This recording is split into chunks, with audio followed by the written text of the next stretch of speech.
নমস্কার।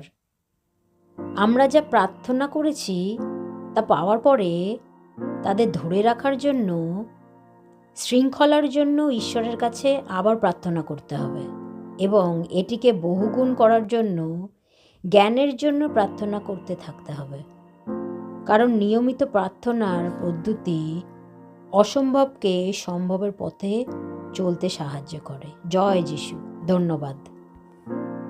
তোমাদের কারোর যদি প্রজ্ঞার অভাব হয় তবে সে তার জন্য ঈশ্বরের কাছে প্রার্থনা করুক। ঈশ্বর দয়াবান, তিনি সকলকে উদারভাবে এবং আনন্দের সঙ্গে দেন।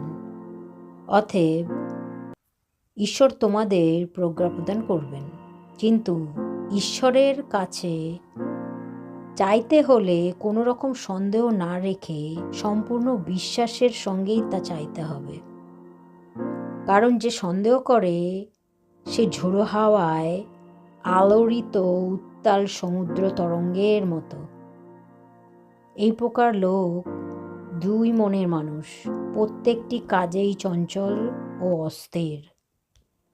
এমন লোকের মনে করা উচিত নয় যে প্রভুর কাছে সে কিছু পাবে। নমস্কার।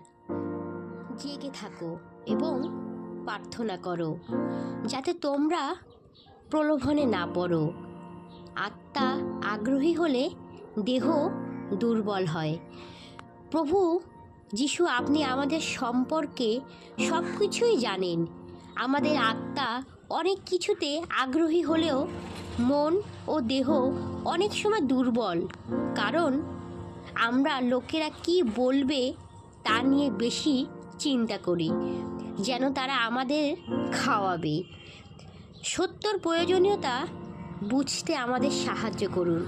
অবুঝ নির্বোধ ভাবপ্রবণতা থেকে আমাদের উদ্ধার করুন প্রভু।